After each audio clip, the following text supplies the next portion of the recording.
On a snowy night at his family inn, Milo makes an unusual discovery. Excerpt from Greenglass House by Kate Milford. 1. It looked like a blue leather wallet, only bigger. Milo climbed down onto the rails behind the car and picked it up.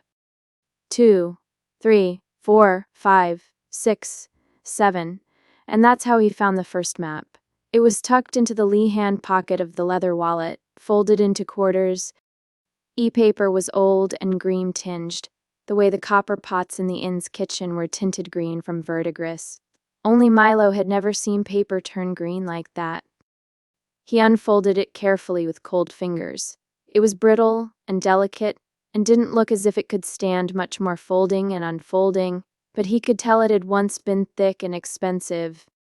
Milo held it up so that the light from the closest lamppost shone through, and he could just make out a watermark.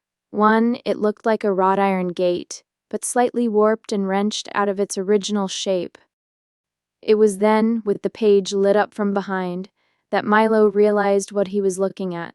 He turned and hopped across the rails to the shed that housed the big winch, turned on the overhead light, and held the paper up again to get a better look. Milo knew a thing or two about maps. Of course, came from 12 years of growing up around smugglers and sailors. And as he stared at the paper in his hands, he realized it reminded him of a very specific sort of map, one that he saw fairly often. It looked like a nautical chart, the kind that ship's navigators use. Yes, a nautical chart. That was exactly what it was, with the shadings of blue and the green dots meant to represent the different depths of the waterway. E-bird shape must be the compass rose, which would mean the wing with the arrow was supposed to be pointing north.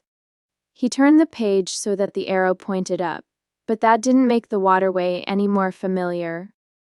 He turned it again and again, trying to find the orientation that would transform it into something recognizable. The Skid Rack River, or the Magathi Bay it emptied into, or one of the Skid Rack's inland tributaries.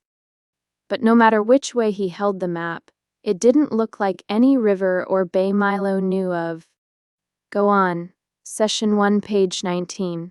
8N. Outside in the pavilion, he heard a voice muttering curses. He put his eye to the crack between the door and its frame. A person wrapped in a heavy coat crossed Milo's view, head hunched low into the collar.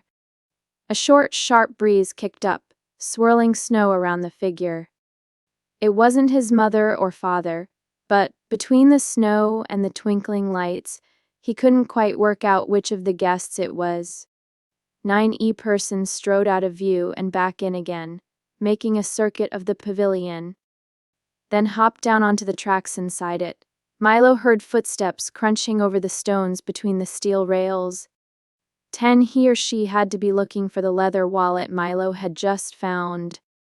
Logical thing to do would be to step out and announce that he'd found it.